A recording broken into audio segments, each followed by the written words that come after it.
joining us today. We're coming to you live from the Darrell people, and I'm in Sydney, Australia, and so is our next guest. Welcome to the show, Jeremy Lord. Hey, Jeremy. Hello. How's everybody going? Hello, everybody. Love the glasses, by the way. Are they a new edition? I think they might be. They are a newish edition. Newish. Yeah, they're new because I'm old. So my new glasses are. My glasses are right over to the side. I don't need them for screen. I need them for driving and everything. So I've always wearing glasses when I'm not actually doing my job. But I think they look great on you. They're very good. Thank you very much. Yeah. Hello, everybody in chat as well. We are live. So we're live on Behance and we are live on YouTube. So if you have any questions throughout today, we've got 2 live streams today with Jeremy kicking us off. And then we're also with Bill Hope. So lots of fantastic illustration and drawing tips and tricks and things like that are going to be coming out today. We're also live on YouTube. I don't know if I said that, but we are. So I know we've got a lot to cover because you've got all these kind of things that you've got prepared for us, Jeremy, which is super cool. Do you want to give us the quick elevator pitch of who you are and what you do before jumping in? Yeah. So I'm a freelance illustrator. Have been for close to 20 years now. Wow. And yeah, I work for various kind of different industries and all that kind of stuff, making my illustrations, and work predominantly with Photoshop, and have a YouTube channel as well where I'm kind of starting to get the ball rolling on tutorials and tips and that kind of stuff. And in the spirit of that, I thought I would do something today just to kind of like, not necessarily basics, but it's one of those things, I guess, in kind of like things I wish I knew when I started 20 years ago kind of thing. Right. Like, I don't know, like this for me comes from this idea of like, you played a video game, you've got like 100 hours clocked in that video game, and then you watch a video and it's like, that's how you do the thing. Yeah, wow, totally. I've been like zooming out manually this whole time. Okay.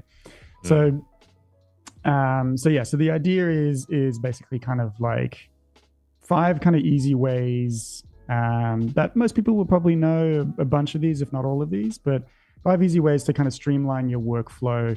And I'm going to be showing like examples of illustration, but these would apply whether you're, graphic designer, photographer, anything to do with kind of Photoshop.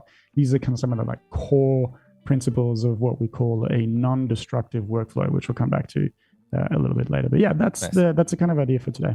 That's awesome. Yeah, super cool. Yeah, we're kind of going through like a bit of a, tutorial and following things along kind of phase at the moment with like the guests that are coming on. So, and I think this like hits it really well. But enough of me. Let's share your screen and we'll just give you as much time as we can to get stuck into it. Nice. All right, so I'll use a bunch of examples today. Don't get too worried if you're kind of looking at this and there's a billion layers here. Right. That's like generally like this is a commission that I did, private commission that I did for somebody who then got this printed. It's one of the ways I really love to work, is just like cramming heaps and heaps and heaps of references into my drawings. It's kind of like a little like open world map where you can just kind of find stuff and just keep looking and you'll keep seeing stuff. Yeah. So there's a ton of layers in here. But what I thought I would start with is one of the kind of the core fundamental things of this idea of non-destructive workflow, which is layer masks.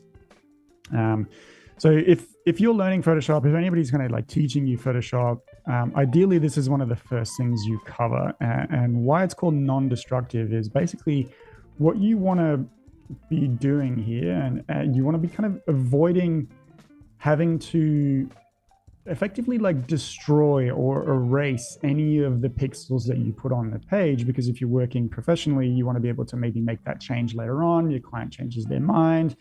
You want to be able to come back and edit that thing without having to redraw the whole thing, right?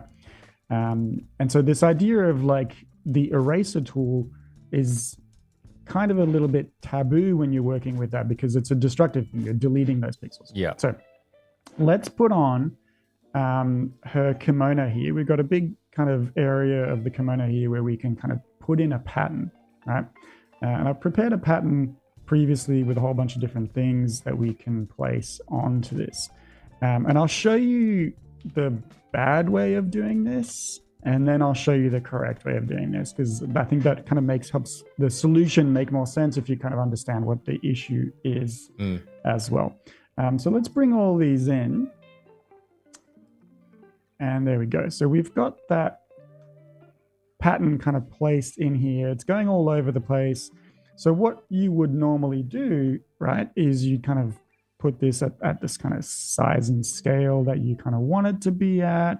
And then you would literally just go in with the eraser tool and just kind of erase all the areas where you don't want that to be. You can kind of do this with any kind of erasing tool that are available to you in Photoshop, of which there's a bunch.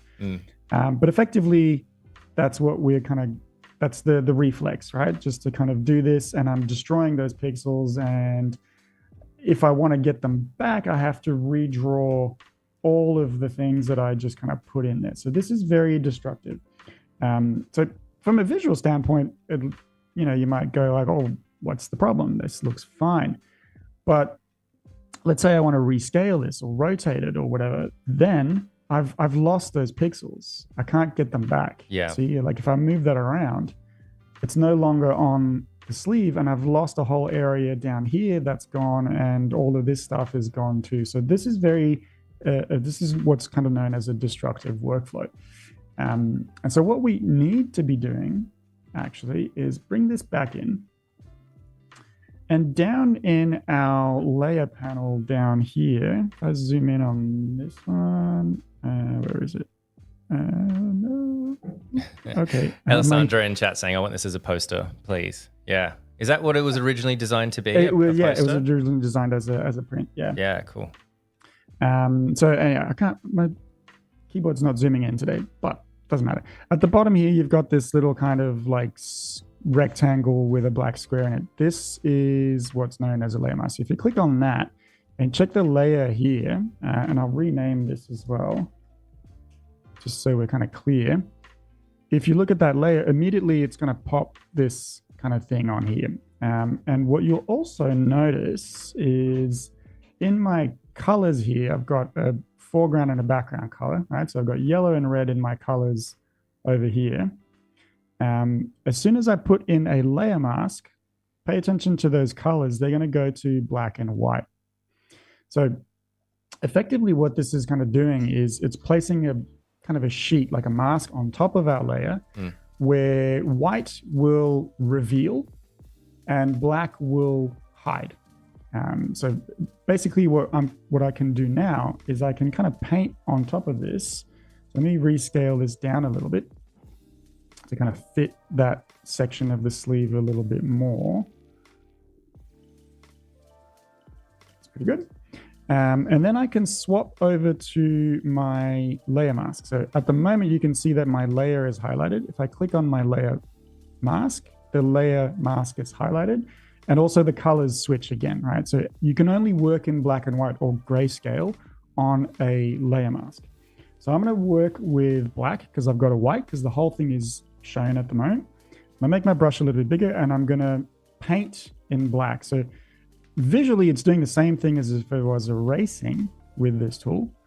But what it's actually doing is it's just masking. It's just hiding those. I'm not deleting any of that. And on my preview here, you can see the areas that I've painted out. So if I hide this, you can see I've got all that information. That's non-destructive. All that pixel information of that intricate pattern remains. It's just being hidden. And kind of the really nice thing about this as well is you can unlink them. So you can tell in the middle here, there's a little kind of Photoshop chain link thing that says that if I move one, the mask will move with it, right? Yeah. Sorry. So if I move the whole thing, everything moves with that thing. But I can also, I'm going to do this every time. I can also move my layer mask to fit, or I can move the layer inside the layer mask by kind of unticking those. And then if I move that pattern around, it'll like just behind. It moves in behind the layer mask. Yes, yeah, so I can rescale this. I can make this bigger. Obviously, I'm getting bits of that layer over here because I haven't kind of painted the whole thing out. But you kind of get the idea with this of just kind of non-destructive workflow of hide rather than delete. That's awesome. And that's one of the core kind of things. And this idea of the layer mask here will come back on a few other things that we're going to talk about. And it's one of the kind of the fundamental pillars of any kind of Photoshop workflow is this idea of a layer mask. That always works in black and white. It might be a little bit kind of funky to get used to at first because you're like, what am I painting? What am I revealing? Black hides, white shows. So again, same thing. If I want to bring this back, I was painting with black. If I swap to white, I will get that information back in there, and I can just hit X on my keyboard to keep swapping in between the two and work as I need. That's awesome. So that's basic kind of layer mask, and it's one of the super important things. As I said, most people will probably know this already, but if you don't, definitely think about working with layer masks and kind of understanding how they work, because it'll save you a ton of time, especially if you're working on a commercial commission for a client. Yeah, and if you didn't know about it, then you could look at something as complicated as this could be and start working at it without, if you started trying to kind of emulate someone without understanding that, like how important that foundational understanding is, you kind of really paint yourself into a corner, because it's going to become this really long, really complicated, difficult to iterate on, difficult to change, difficult to get right process. But if you get that, you can kind of build slowly, and you might not start as something with as much detail as this, obviously. But if you understand that, you can kind of build your skill level up to something like that. Yeah, 100%. And like any kind of Photoshop editing, like photographic editing, where you're adding stuff into there, we'll use layer masks, absolutely, because you want to be able to kind of play around with it. Yeah. And last thing actually on this is, one of the cool things with this, as I said, is like it works in levels of like grayscale, not just pure black and white. So actually, if I use my gradient tool instead of a paintbrush, I will actually get something whereby I'm going to get this kind of like faded effect. Right. But all that information is still absolutely there. So it's a really nice way to kind of just add something in and hide stuff rather than erase, basically. It's awesome. Cool. So the next one we're going to take a look at is this idea of a clipping layer, which is very similar to a clipping mask, but it kind of has different kind of case scenarios where you should use one over the other, right? Cool. So same thing again. We've got this illustration, heaps and heaps of layers as always. But what we're going to do is we're going to do something very, very simple. And we're going to add this kind of camo pattern to her jacket here, kind of sports jacket. We're just going to put that onto there, and we're going to work with that like that, right? So either I could just pop it on there and just go and find my colors layer. There we go. And stick it on there. Whoops, that's not the right way to put that on there. There we go. So that's now beneath the artwork, beneath the line work, but on top of the colors, so I can kind of rescale this. So, but I could just put a layer mask on this and kind of go to town and start kind of painting this out and only sit where that kind of jacket goes. But that's a little bit of a pain in the butt to do. There's a faster way to do the same thing, and that is basically to find my my jacket kind of color here, and I'm going to take this and make a selection of all of that, including the yellow. There we go. That's pretty good. And I'm going to just duplicate that. So Command J, when you've got a selection, we'll take that little extra kind of hot tip for you guys. Command J will take any selection that you've made and make a new layer of it on your kind of a separate kind of layer. So here we've just got that jacket. In the same place? In the same place, exactly, in the same place. And so what I can do now is I can turn this back on, and I can actually just hold Option or Alt. So Option if you're on a Mac, Alt if you're on a PC, and hover in between the two layers. And you see my mouse cursor swaps to this little kind of like corner angle arrow down with a square. So that will mean that this layer is now a clipping layer to the layer underneath it. And it's just meant that anything basically that is not that layer will be hidden, right? So if you want to think about it like this, it's kind of like a reverse mask, right? It's basically saying anything that is not this red jacket, anywhere on this red jacket layer where there's no pixels, you will also not see any of the pixels on this camouflage layer, but they still exist. They're still there. They're just being hidden by the layer that's underneath. It's kind of like a reverse clipping mask. So what's kind of cool about this again is if I come back in on my original jacket layer and I add to it, I don't know, let's say I'm gonna do this very, very, very crudely, but bear with me. Let's say that I had like a little kind of like mini cape on this and I wanted the cape to also have that camo layer. If I draw that on my jacket layer, that camo layer is also applying to that, right? Because I'm adding pixels to the jacket layer, so the clipping layer on top of it is also getting that information, so it's going on top of that. So it's a really quick and easy way for you to apply textures or kind of information to stuff without having necessarily to use a layer mask. So again, effectively they kind of do the same thing, but sometimes a clipping layer can be faster than a layer mask in certain scenarios, and other times it can do things that a layer mask can't really do, right? So let's take a look at this, for instance, at this hair layer that I've got right here.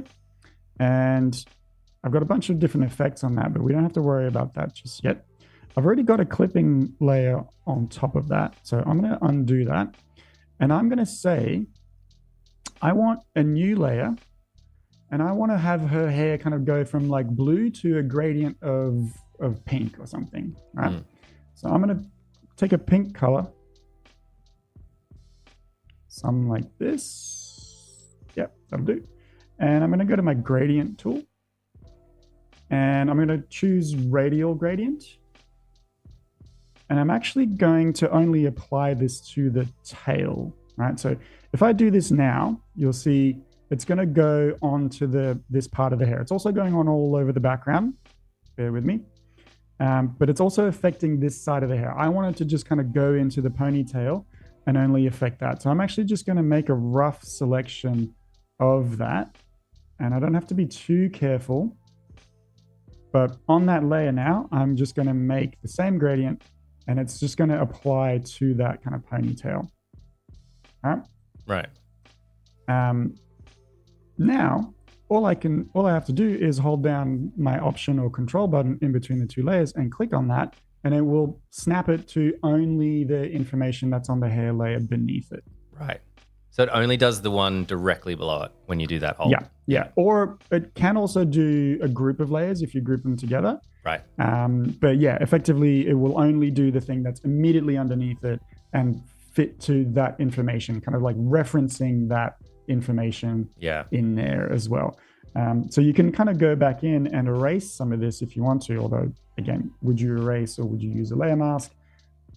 Different kind of scenarios here, but this is a really cool way to be able to kind of edit things without having to apply it to the hair and say, you know, like if I had that on the same kind of all smashed into the same layer, then changing just the blue and keeping the pink is going to be a bit of an ordeal because I got to make a weird selection on a gradient that's not going to be practical. So having that on a separate layer means I can edit the pink to be a different color if I want to, or I can edit the hair color underneath that to be a different color if I wanted to as well. So those two things are individually kind of editable, but it's a really nice way to get something to fit onto a layer beneath it without having to fiddle with selections and layer masks and all that kind of stuff. Yeah, awesome. That makes heaps of sense. So you just got more control, right? And you're not working. You just got more control and you're just kind of future-proofing this. Again, that's what this is all about, right? Increasing your kind of workflow so that you don't have to go back and redo work as much as possible. Making it easy for you to make changes in a really kind of smart way that will allow you later on to kind of make changes without having to kind of worry about ooh, I flattened this down, or I've erased that pixel. I need to redraw them. Yeah. Cool. Oh, that's That's awesome. basically kind of like the idea behind this kind of non-destructive workflow. That's the core principle of that. Yeah. Okay, cool. So those two things are kind of similar. The next one I want to kind of share with you guys is one that I actually only ironically discovered, probably knew about it and then forgot about it, and then just kind of fell by the wayside because it got lost in my way of doing things. And rediscovered this probably recently, and I was like, oh man, I should have been using this all along. And it's a really simple and straightforward one. So let's open up these two guys. And we've got this, and we've got this kind of layer here. Again, billion layers here. We've got a whole bunch of different elements going on here. So one of the, I guess, I was going to say disadvantages, but maybe one of the considerations is a better word, of working in Photoshop as opposed to working in Illustrator is that Illustrator is vector, so infinitely scalable. You don't have to worry about resolution concerns. Photoshop is bitmap, so you have to consider how big is this going to get printed, what's it going to do, all that kind of stuff. And one of the core kind of principles of this, if I grab this image here and bring it into my layer here, just make it onto kind of like a new layer popped in. If I scale this down and apply that transformation, that's cool, all good, right?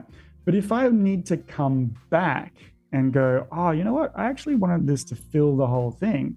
But, you know, let's say I've deleted that thing or whatever, or I've placed it in a particular way and I've done some edits to it and so on and so forth. And a lot of work to it. I don't want to have to redo it. One of the issues of kind of doing this is if I rescale this up, it's going to lose resolution. Right.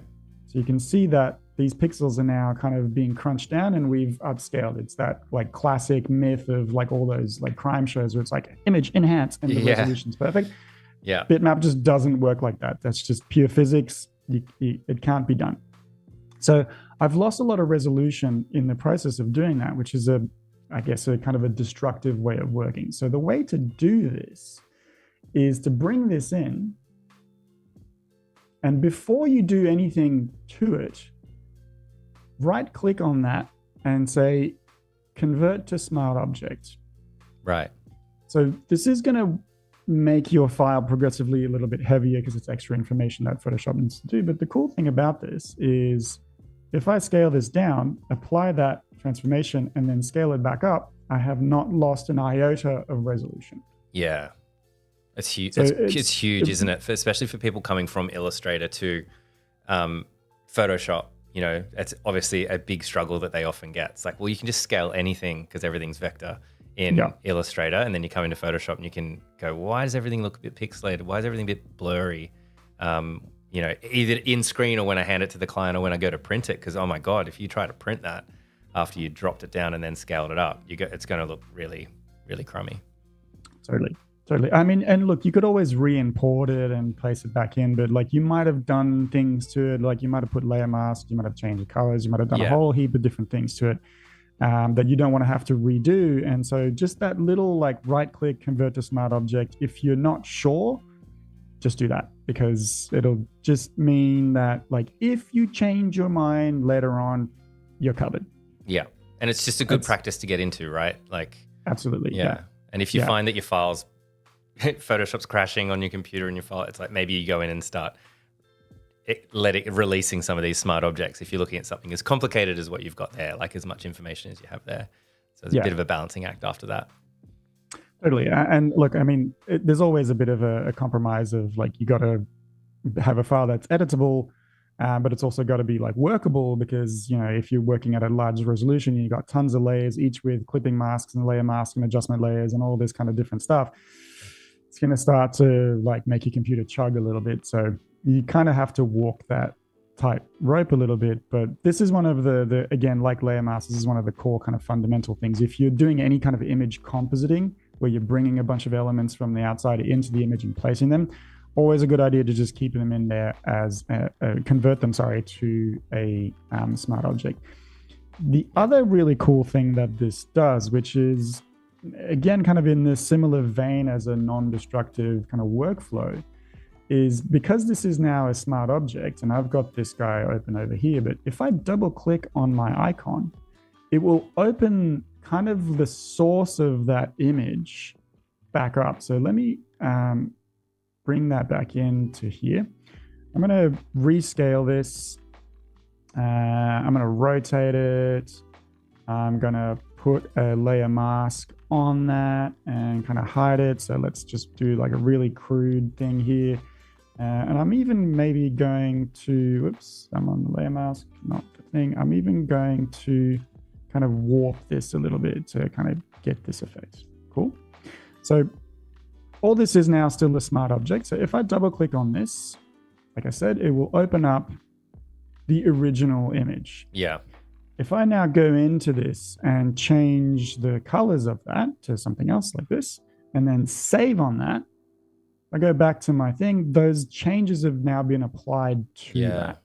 Cool. So it's a nice way to just kind of, again, not have to redo a bunch of work later on because you've made some edits to something.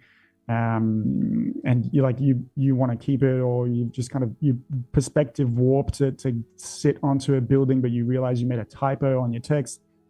If it's a smart object, you can just go back in, change it, and all the things that you've done to that will apply an update onto that thing.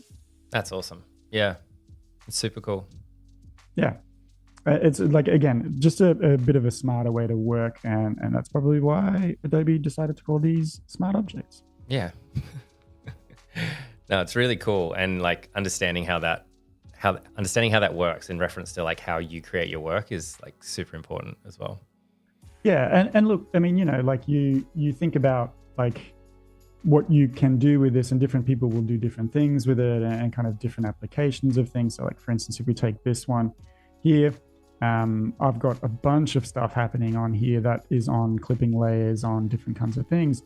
But if we go into this, for instance, like this, this kind of halftone layer that's on here, you can see is actually a clipping mask. So all I've done here, if I delete that and make a new layer and set it as a clipping mask, all I've done is taken a halftone brush and just painted in the top of this to get that kind of sense of a clipping layer that's kind of going through the type at the top, but is only kind of fitting onto this kind of red text here. So it's a really nice way to do this. Again, like, all the examples that you can kind of think about on something like this kind of apply to this. If it was like Tiger Man instead, maybe you can put some tiger stripes through the type and like not have to worry about where that goes. Do be aware, however, that you are painting extra stuff out there. So sometimes it can do weird things when you start applying effects and different things, but I don't want to get into that today. But yeah, a whole bunch of different kind of ideas that can apply to this. Cool. So let's stay on this one for now, and I'll show you guys kind of the final non-destructive thing that you can do to something. This is very this Spider-Man's very reminiscent of the movies, right? Like the comic book style that they implemented into the movies. It's super cool. Totally. I love like the illustration styles that they've done for those Spider-Verse movie, the animations. Yeah. Are just like, I look at those and I'm just drooling the whole time because it's like, wow. I haven't seen the second one. I've only seen the first one. Yeah, I keep meaning to watch it and I haven't watched it. Definitely. I think it's just as good as the first one. Like, yeah. They've really nailed this kind of like blending of all the different styles and effects that you can kind of do to something. It's really like, it's just a nice kind of showcase of like, here's all the cool illustration styles that we like to work with. So let's make a movie out of them. Yeah. Yay. Yeah. Cool. Okay. So again, like we've got a bunch of different things happening on this image, but what I wanted to kind of talk to you guys about at this stage is this idea of adjustment layers as opposed to kind of, again, applying things destructively to something. So let's go in on him, and we've got a base here. And I'm actually going to say I want to change the color of of his shorts, for instance, right? So obviously that's not going to be very canon, because that's the colors of the character there. But what we could do is I could make a selection of the shorts using any of kind of the different selection tools that are available to me. So in this case, I'm just using my lasso tool, but I could probably do this with just a magic wand, right? And I'm going to open up my hue sat panel, my hue saturation panel, by hitting Command U. And I'm going to change the color of his shorts and kind of lightness, kind of make them red as well. Awesome. Cool. So we're happy with that for now, and we're going to spend a bunch of hours doing more work on this and making some changes and blah, blah, blah. We're going to completely blow out our undo history. Might even save this and close it, come back 2 weeks later, rework on it. And all of a sudden, these red shorts are just not working because they don't work on the contrast. Right. So the problem with this, again, this might not seem like a big deal, but I'm going to have to redo that selection. And then, if the client said to me, well, actually, can you make them the color that they were before? Not only do I have to redo that selection, which in this particular instance is not very tricky, but in other cases, you might have some more detail. It's going to take you a bit of time to make that illustration. But more importantly, I've destroyed the original color that it was. I can't get that back. I'm going to have to recreate it. And that might be a little bit tricky, right? So instead of doing that, I'm actually just going to apply down here next to our layer mask. There's this little kind of circle cut in half on an angle. And this one is going to create a new fill or adjustment layer. So I'm going to click on that. Oops, undo my selection, click on that. And I'm just going to pop up a bunch of panels for me, a bunch of options in here. Got solid color gradient, hue saturation, which is the one we want, posterize threshold, blah, blah, blah, all these.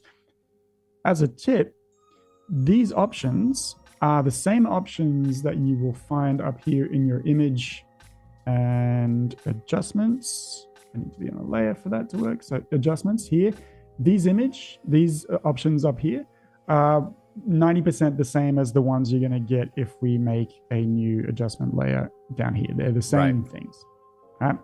Where one will apply directly to that layer. The other one will put a layer on top of it with its own accompanying layer mask and a bunch of information in here. And now I can change that.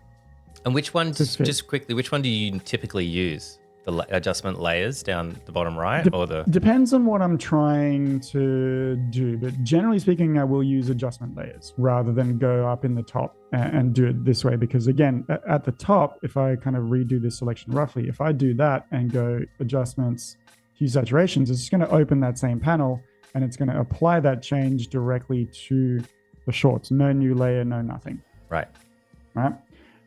So generally speaking, I will kind of use that to kind of clip onto that. But other times I need a little bit more kind of real estate in my layers. So I'll just apply it straight to that and not worry too much about it. But for this example, let's just go straight in and do that.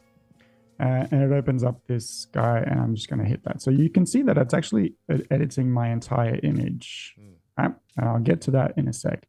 But the important thing is if I hide this, my layer underneath is exactly what it is. So I haven't lost any colors. It's just putting an adjustment layer on top of that. Right? Cool. It's also, as you can see, applying to most of the image in the background. Yeah. So I can do one of two things here. I can either treat this as a clipping adjustment layer. So you can actually combine these techniques together to kind of like form like Voltron of non-destructive workflow.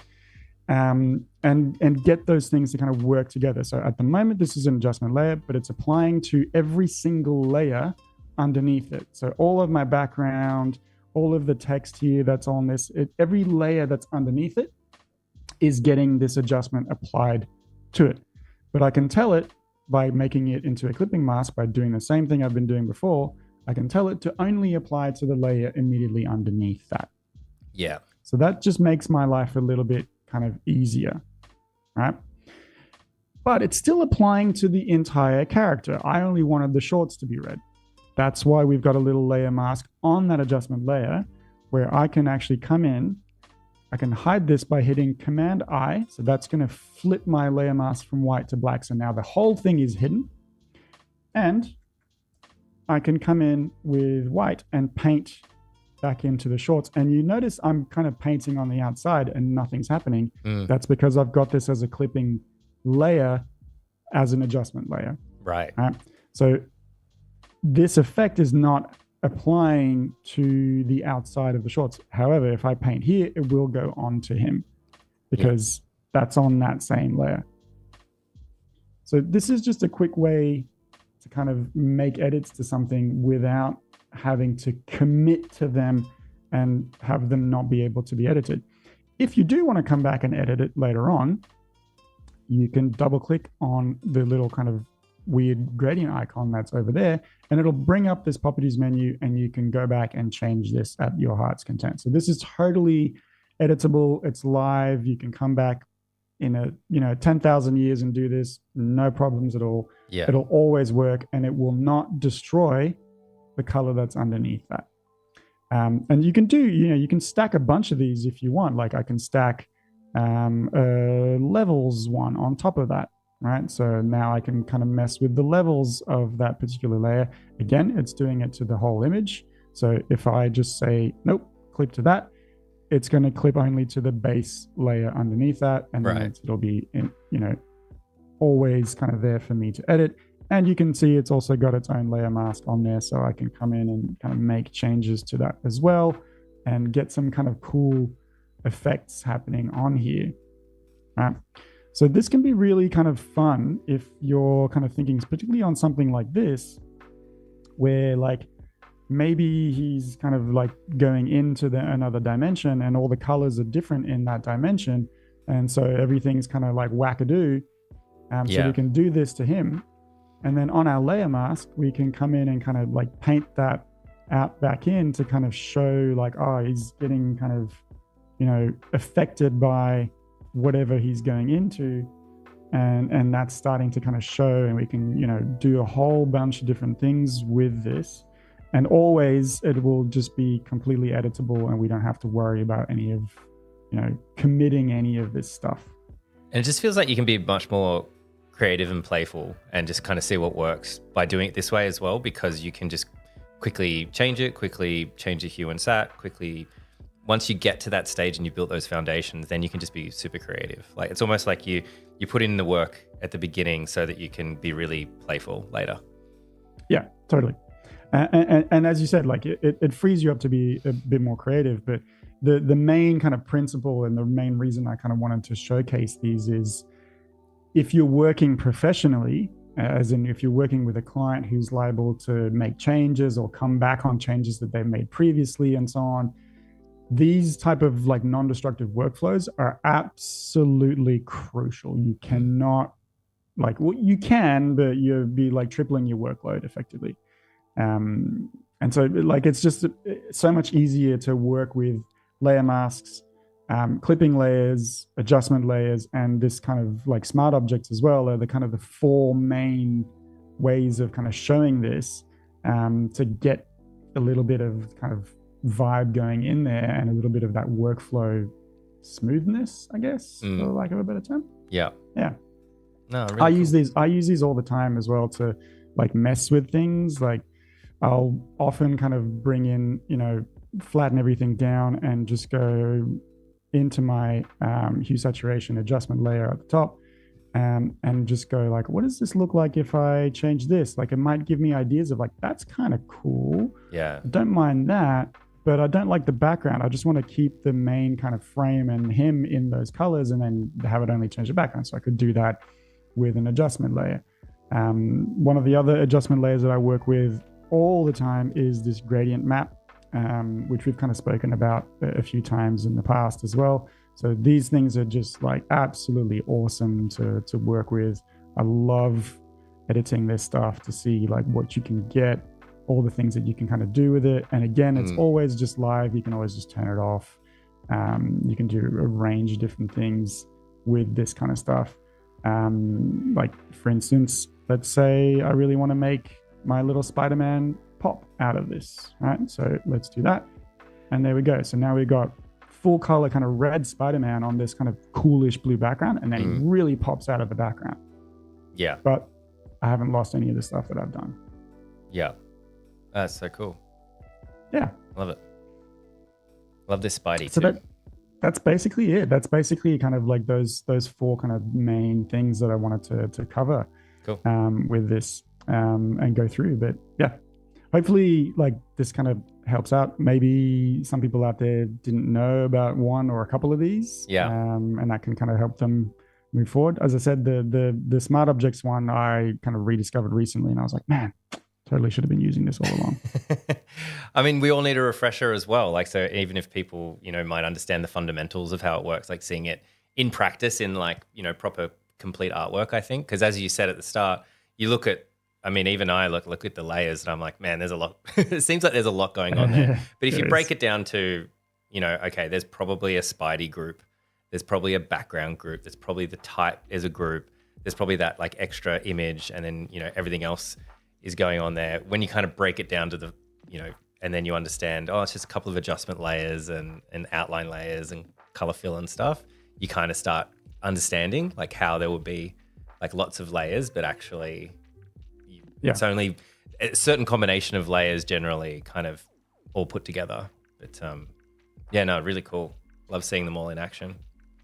Yeah. And as I said, like you can combine these, right? So if you come back to the start, when I was putting this pattern in, I was rescaling it, but not as a smart object. So I didn't want to spoil the first one, but what I should be doing with something like this is like bringing this in as a smart object and like converting it into a smart object as I bring it in, and then put a layer mask on top of this. And then I can kind of bring it all back and kind of make all those changes. And if I need to edit the colors on this, I can, and so on and so forth.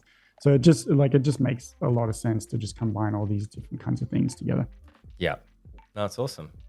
Well, thank you so much, Jeremy, and thank you everyone in chat as well for the comments as we were going through. And we're actually going to be back tomorrow with you as well. Do you want to do a quick? We've got a minute, so do you want to do a quick little plug? Let us know what's happening. Yeah, so tomorrow I'm going to be doing in a similar vein, but a little bit more kind of illustrative, less kind of, I guess, like housekeeping kind of things of like, this is how you should do your workflow.